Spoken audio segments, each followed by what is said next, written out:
कहानी की शुरुआत में हम जय नाम के लड़के को देखते हैं, पर असल में वो एक माउंटेन लायन यानी पूमा था जो इंसान का रूप लेकर एक फैमिली के साथ रह रहा था। उसे एक सपना आता है जिसमें वो पूमा फैमिली के साथ था। उसके फादर उसे इंसानों के पास जाने से मना करते हैं, पर जय ने उनकी बात नहीं मानी और वो इंसानों के पास चला आया। अचानक उसकी नींद खुल गई और वो अपने बेड से नीचे गिर गया। वो अपनी इंसानी फैमिली के पास जाकर नाश्ता करने लगता है। कुछ वक्त बाद वो अपनी सौतेली मॉम एना और बहन मेलोडी के साथ हाई स्कूल में एडमिशन लेने के लिए चला गया। दो क्रोज उनकी गाड़ी का पीछा कर रहे थे, जिससे जय काफी हैरान था। रात को वो एक होटल में रुकते हैं। एना क्लियर वाटर हाई स्कूल के बारे में पढ़ रही थी। जय कहता है कि मुझे स्कूल में एडमिशन मिलने के बाद आपकी सबसे बड़ी परेशानी दूर हो जाएगी। एना कहती है कि तुम कैसी बेवकूफी भरी बातें कर रहे हो, मैं तुम्हें अपने बेटे की तरह प्यार करती हूँ। अगर तुम्हें स्कूल में अच्छा नहीं लगा तो मैं तुम्हें वापस घर लेकर आ जाऊंगी। वो उसे गले लगाती है, जिससे वो खुश हो गया। आधी रात को कुछ आवाजें आने लगी, जिसकी वजह से जय की नींद खुल जाती है। जब वो खिड़की से बाहर देखता है तो चार वुल्फ एक माइन सेफ्टी साइट के अंदर जा रहे थे। जय उन पर ध्यान नहीं देता और चुपचाप सो गया। अगले दिनों क्लियर वाटर हाई स्कूल में पहुंच जाते हैं। वो दोनों क्रोज इंसान में बदलकर स्कूल के अंदर चले गए। इससे जय दंग रह जाता है। क्लियर वाटर हाई स्कूल की प्रिंसिपल लिसा जय और उसकी फैमिली को अपने ऑफिस में लेकर गई।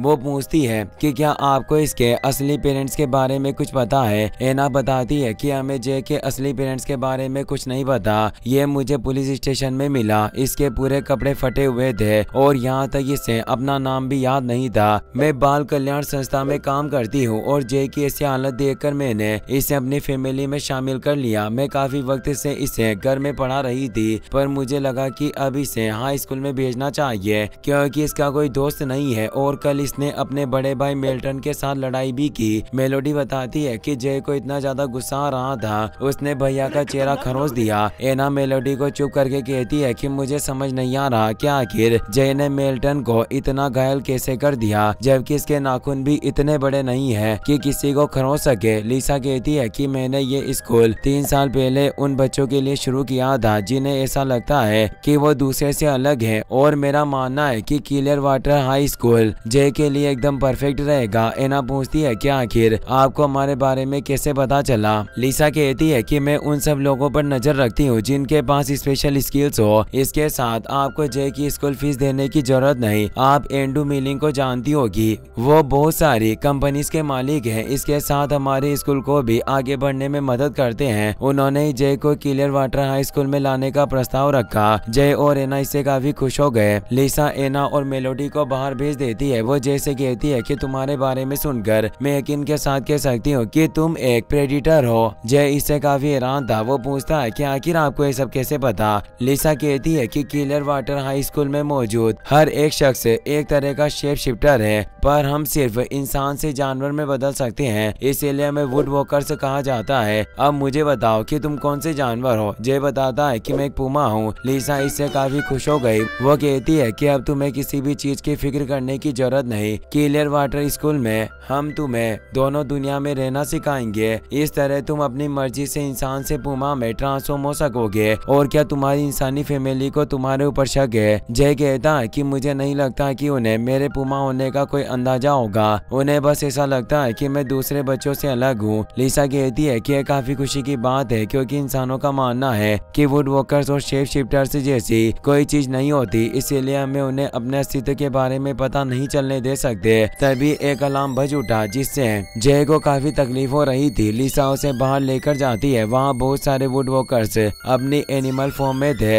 एना और मेलोडी भी वहाँ मौजूद थी। उनके उस जगह पर आने की वजह से वो अलार्म बज रहा था। लिसा ने रिमोट की मदद से उस अलार्म को बंद कर दिया। एक स्टूडेंट एना और मेलोडी को वहाँ से दूर लेकर चली जाती है। लिसा जय को बताती है कि यह सब वुड वॉकर्स है और ये अलार्म हमें इंसानों के पास होने के बारे में बताता है। वो दोनों भी स्कूल के अंदर चले गए। जय गलती से जेफरी के दोस्त से जा टकराया। वो चारों वुल्स थे। जेफरी गुस्से में आकर जय को डराने लगा। जय भी उससे लड़ने के लिए अपने नाखून बाहर निकाल लेता है, मगर प्रोफेसर जेम्स उन्हें रोक देता है। एना जय से पूछती है कि क्या तुम्हें स्कूल पसंद है और तुम यहाँ रुकना चाहते हो। जय अपनी शक्तियों को काबू करना सीखना चाहता था, इसीलिए वो क्लियर वाटर स्कूल में रुकने के लिए मान गया। एंड्रू भी वहाँ गया था। एना और मेलोडी जय को अलविदा कहकर वहाँ से चली जाती है। लिसा जय को एंड्रू के पास लेकर गई। वो जय से पूछता है कि क्या तुम्हें पुमा की जिंदगी अच्छी नहीं लगती जो तुम इंसानी दुनिया में आ गए। जय कहता है कि मुझे पुमा की जिंदगी काफी पसंद है, पर मुझे अपनी जिंदगी में एक खालीपन महसूस हो रहा था और मैं इंसानों की दुनिया भी देखना चाहता था, इसीलिए मैं यहाँ आया। लिसा जय को उसके कमरे में ले जाते हुए बताती है कि एंड्रू भी तुम्हारी तरह एक पुमा है। वो उसे कमरे में छोड़कर चली गई। उसके जाते ही एक गिलहरी कमरे में आ गई। वो जय का चेहरा दूसरी तरफ करवाकर इंसान में ट्रांसफॉर्म हो गई। वो कहती है कि मेरा नाम होली है। तभी जय का रूममेट वहाँ आता है। वो एक रेबिट था, पर जैसे ही उसे पता चला कि जय एक पुमा है तो तुरंत वहाँ से चला गया, क्योंकि उसे डर था कि जय उसे खा जाएगा। होली जय को दूसरे कपड़े पहनाकर शेप शिफ्टिंग क्लास के लिए लेकर जाती है। रास्ते में वो लू से मिलते हैं जो एक एल्फ थी। दरअसल एल्फ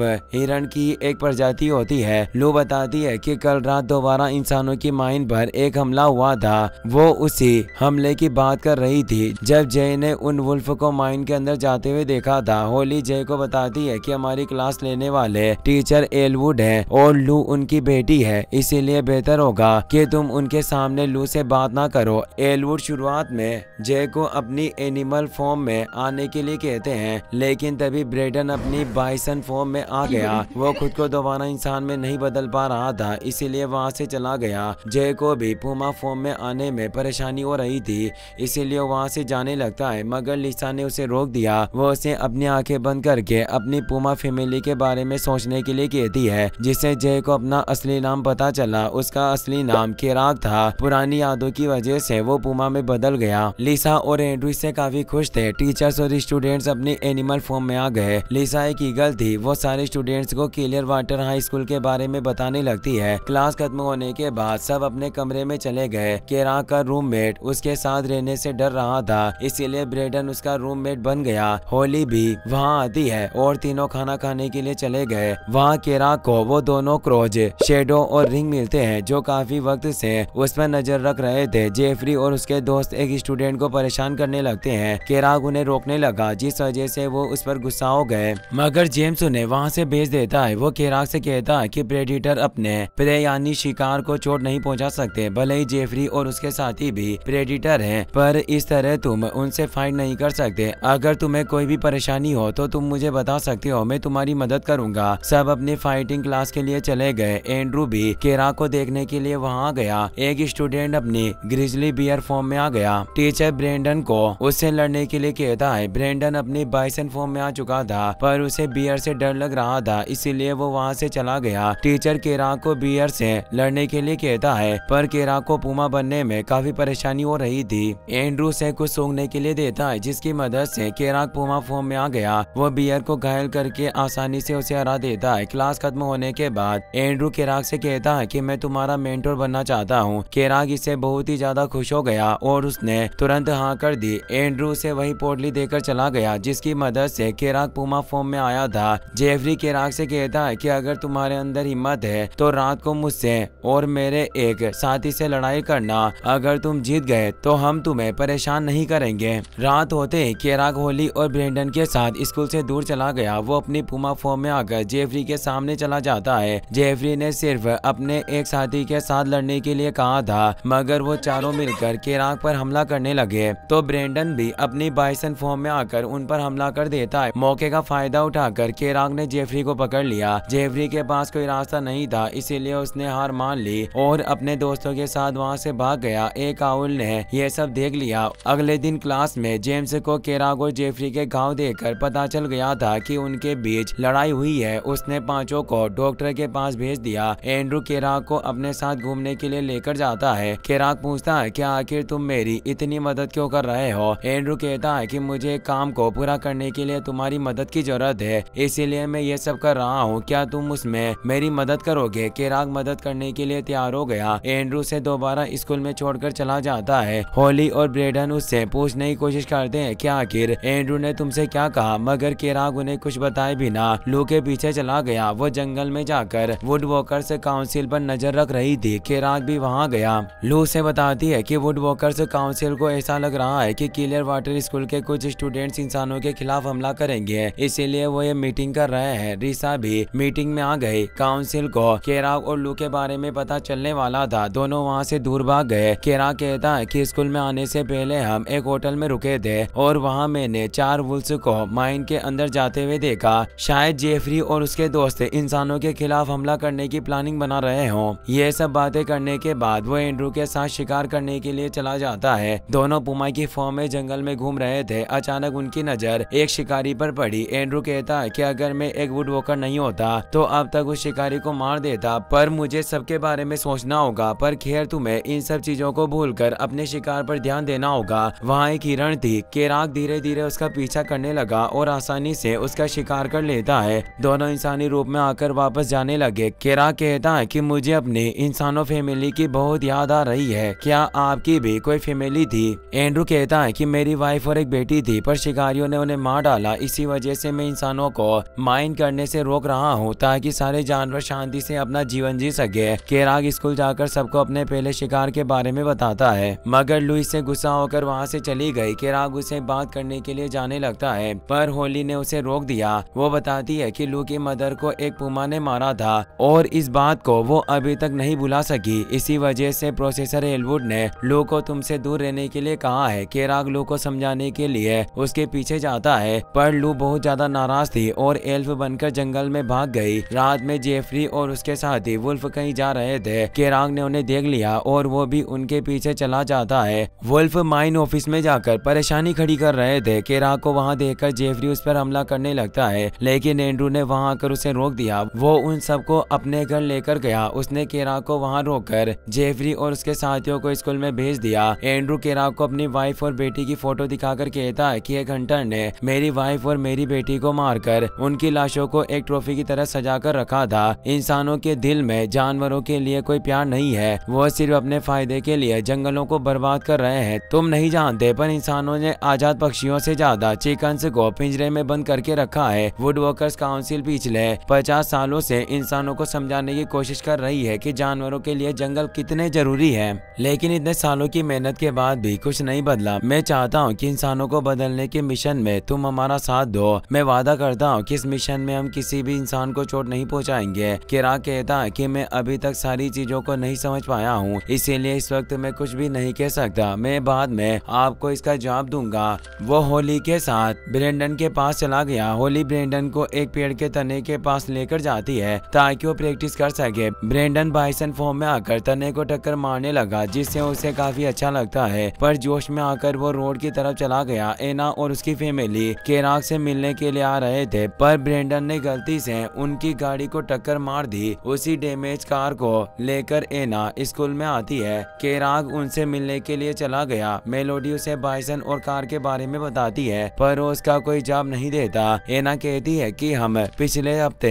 हाइकिंग के लिए जा रहे हैं, क्या तुम हमारे साथ आना चाहोगे? केराग इसके लिए मान गया। इससे खुश होकर मेलोडी उसे एक यूनिकॉर्न देती है। एना अपनी फैमिली के साथ वहाँ से चली गई। होली और ब्रेंडन केराग से उसकी फैमिली के बारे में पूछने की कोशिश करते हैं, पर वो उन्हें बिना कोई जवाब दिए जंगल में चला गया। वो पुमा फॉर्म में आकर पहाड़ों पर घूमने लगता है। विंग उसे ढूंढते हुए वहाँ आ गई। वो उससे वापस स्कूल में चलने के लिए कहता है। तभी वहाँ एक ड्रोन और कुछ शिकारी कुत्ते आ गए। उनसे बचने के लिए केराग और विंग एक पेड़ पर छिप गए। कुत्तों को उनके बारे में पता नहीं चला, पर ड्रोन उनके पास आ चुका था। विंग ड्रोन पर हमला करके उसे क्रैश करवा देती है। केराग स्कूल की तरफ जा रहा था, पर शिकारी उस पर गोलियां चलाने लगा। भागते भागते वो काफी थक चुका था और शिकारी कुत्ते तेजी से उसकी तरफ आ रहे थे। शेडो केराग को बैग देकर कहता कि तुम्हें जल्दी से इंसान में ट्रांसफॉर्म होना होगा ताकि शिकारी कुत्ते तुम्हारे ऊपर हमला ना करें। केराग बुरी तरह से थक चुका था और वो खुद को ट्रांसफॉर्म नहीं कर पाता, मगर बैग में से मेलोडी का दिया हुआ यूनिकॉर्न बाहर निकल गया, जिसे देखकर केराग इंसान में ट्रांसफॉर्म हो जाता है, जिस वजह से शिकारी कुत्ते भी उस पर हमला नहीं करते और वहाँ से चले गए। थकावट की वजह से केराग बेहोश होकर जमीन पर गिर गया, मगर एंड्रू वहाँ आ चुका था। वो उसे लेकर अपने घर आ गया। कुछ वक्त बाद केराग को होश आ गया। वो एंड्रू से कहता है कि वो शिकारी पूरी तैयारी के साथ आया था। कहीं ऐसा तो नहीं कि मेरी पुमा फैमिली भी आपकी फैमिली की तरह मारी गई हो? एंड्रू कहता है कि तुम्हें फिक्र करने की जरूरत नहीं, मैंने तुम्हारी फैमिली का पता लगाने के लिए वुड वॉकर्स को भेजा है। हमें जल्दी ही उनके बारे में पता चल जाएगा।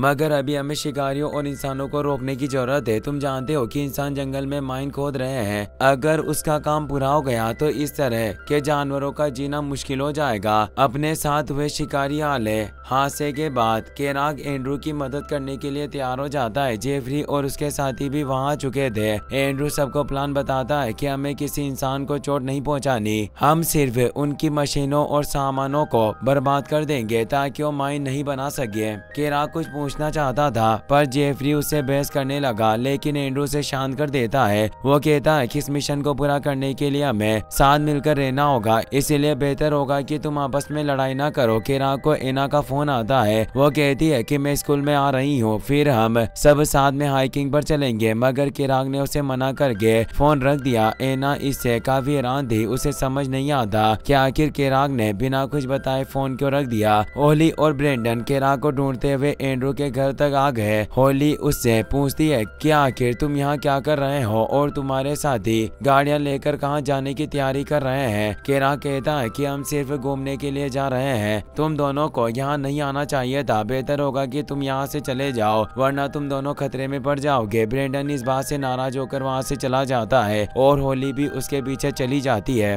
केराग एंड्रू और उसकी टीम के साथ माइन साइट पर चला जाता है। वो जेफरी की दोस्त टिकानी से उसके घर और फैमिली के बारे में पूछता है। टिकानी बताती है कि मेरे विलेज में सब वुड वॉकर्स हैं और उन्होंने ही मुझे क्लियर वाटर हाई स्कूल में भेजा है ताकि मैं अपनी पावर्स को काबू में कर सकूं। केराग कहता है कि तुम एक अच्छी लड़की हो तो आखिर तुम जेफरी जैसे बेवकूफ के साथ क्यों रहती हो। टिकानी कहती है कि वुल्स हमेशा झुंड में रहते हैं, एक पुमा होने की वजह से तुम इस बात को नहीं समझ सकते। वो सब जंगल से होते हुए वहां पहुंच जाते हैं जहां माइन का काम चल रहा था। वर्कर्स माइन के लिए बहुत सारे पेड़ों को काट रहे थे। उन्हें देखकर वुड वॉकर्स को काफी गुस्सा आता है। वहाँ कुछ लकड़ियों को इकट्ठा करके रखा था। एंड्रू कहता है कि हम इन लकड़ियों को खाई से नीचे गिरा देंगे, इससे इंसानों को काफी भारी नुकसान होगा, पर उससे पहले तुम्हें इस जगह पर मौजूद सभी जानवरों और इंसानों को यहाँ से दूर भगाना होगा। केराग उस जगह पर घूमकर वहाँ मौजूद जानवरों को दूर भगा रहा था। तभी उसकी नजर पहाड़ से नीचे एना पर पड़ी। वो अपनी फैमिली के साथ हाइकिंग के लिए वहाँ आई थी। केराग बहुत ही ज्यादा घबरा गया था। वो एंड्रू के साथ ही डेरे को मिशन रोकने के लिए कहता है, मगर वुल्फ ने काम कर रहे लोगों को भगाना शुरू कर दिया था, इसीलिए उसने मिशन रोकने से मना कर दिया। वो कहता है कि तुम्हें किसी चीज के बारे में सोचने की जरूरत नहीं, तुम बस अपने काम पर ध्यान दो। केराग एंड्रू को फोन लगाकर कहता है कि पहाड़ से नीचे मेरी इंसानी फैमिली हाइकिंग कर रही है। अगर हमने लकड़ियों को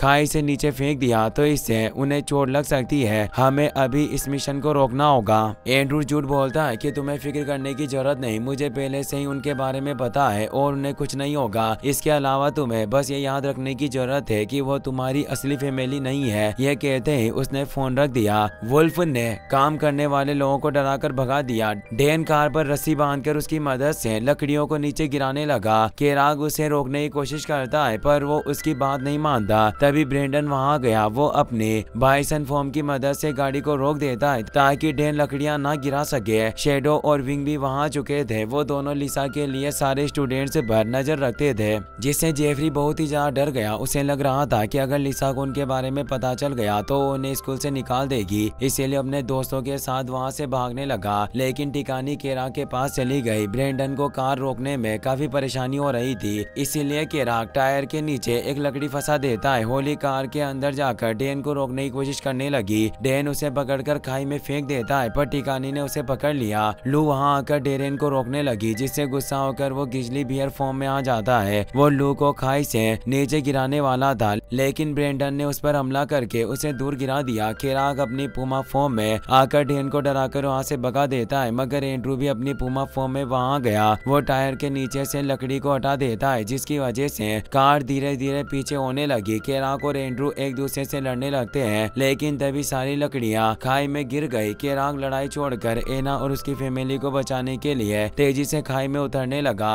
एना ने लकड़ियों को गिरते हुए देख लिया था। वो डोनाल्ड और मेल्टन को लेकर एक पेड़ के पास छिप जाती है। वो मेलोडी को भी अपने पास बुलाने की कोशिश करती है, मगर उसने हेडफोन्स लगाए हुए थे, जिस वजह से उसे कुछ सुनाई नहीं देता। वो लकड़ियों के नीचे फंसने वाली थी, लेकिन तभी केराग वहां आकर उसे बचा लेता है। मेलोडी को सही सलामत देखकर उसकी फैमिली बहुत ही ज्यादा खुश होती है। मेलोडी उन्हें पुमा के बारे में बताने की कोशिश करती है, पर किसी ने उस पर भरोसा नहीं किया। लू होली और ब्रेंडन के साथ मिलकर केराक को ढूंढने लगी। वो खाई में पड़ा हुआ था, जिससे वो सब घबरा गए। उन्हें लगता है कि वो मर चुका है, पर उसे सिर्फ चोट लगी थी। वो इंसान में ट्रांसफॉर्म होकर एना के पास चला जाता है। एंड्रू भी वहाँ गया। वो एना को बताता है कि मैं केराक का मेंटोर हूँ और हम दोनों हाइकिंग के लिए यहाँ आए थे, पर अचानक बहुत सारी लकड़ियाँ हमारे पास आ गिरी। मुझे खुशी है कि हम सब ठीक है। उसने अच्छा बनने के लिए एना और उसकी फैमिली को हेलीकॉप्टर में बिठाकर डॉक्टर के पास भेज दिया। वो केराक से कहता है कि अगर तुम इसी तरह इंसानों के लिए अपनी जान खतरे में डालते रहे तो कभी भी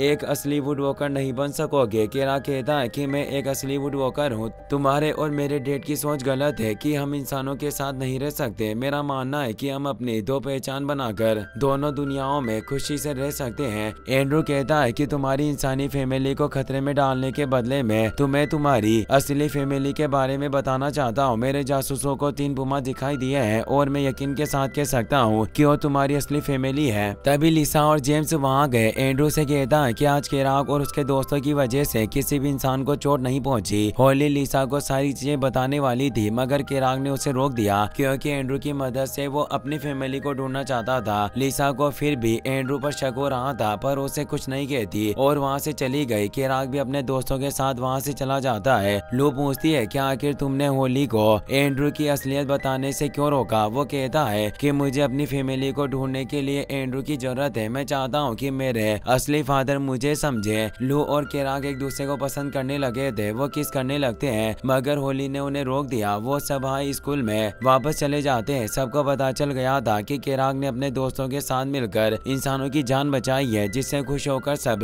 उसकी तारीफ करने लगे। यहाँ तक कि उससे नाराज रहने वाले प्रोफेसर एलवुड भी उसकी तारीफ करते हैं। इसी के साथ ये मूवी यहीं पर खत्म हो जाती है।